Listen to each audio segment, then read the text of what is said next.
Good afternoon, everybody. My name is Mitchell Meyer with the team VMI, team number 18, and today we're unmasking maternal mortality. And to begin, we chose this case from the CDC in the US in 2021.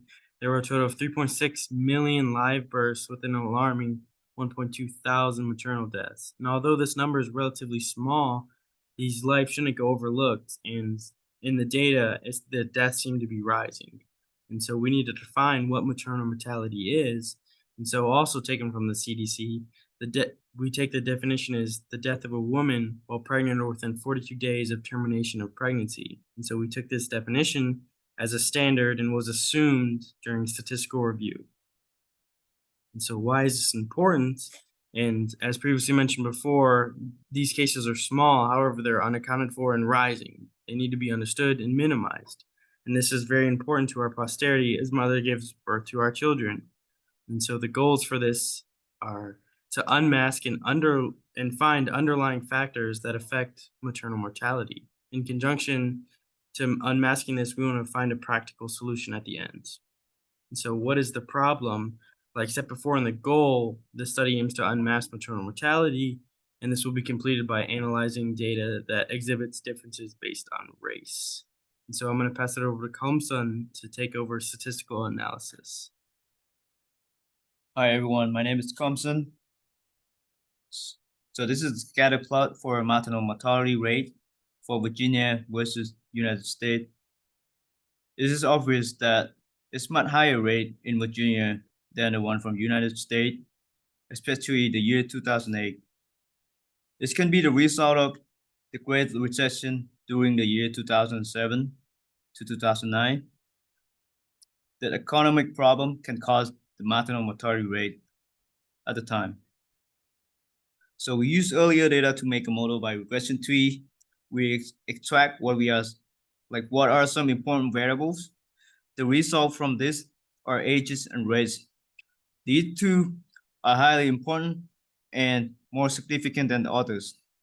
After that, we did partial dependent plot for age and race separately to see how these two predictors affect the rate of maternal mortality.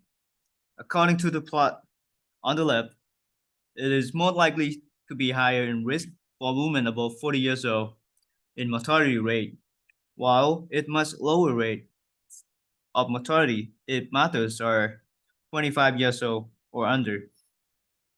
Another graph on the right is the risk associated with maternal mortality rate.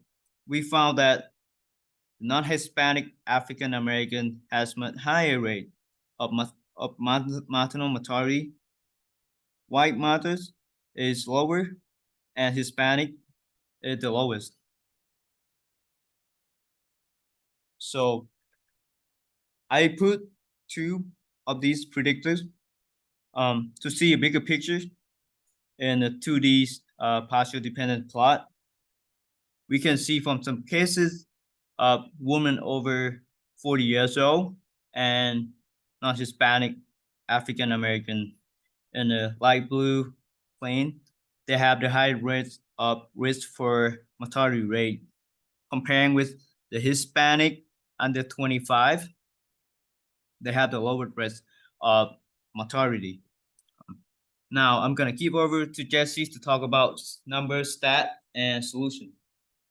Hello everyone, I'm Jesse. Due to a lack of usable recent raw data on maternal mortality rate in Virginia, this study was left to comprehend the state using published hard data. Between the years of 1999 and 2012, there were a total of 628 deaths, broken down by race in the table shown. Unlike the total U.S. maternal mortality rate, Virginia has a higher number of white women deaths. However, African American women deaths are still at a high number. The disparity between the U.S. and Virginia datasets could be explained by a difference in population composition. In Virginia, the main cause of death for all races was related to health care, with the leading cause of non-Hispanic African American being cardiac disorder, non-Hispanic white being accidental overdose, and others being disorders of the central nervous system. So what can we do? Our recommendations are to ensure that public health care plans ensure equal opportunity and care to all regardless of race, to teach healthcare providers about risks and factors that attribute toward race-specific maternal mortality, and provide healthcare workers with knowledge about these disparities and strategies to minimize them. Thank you for your time.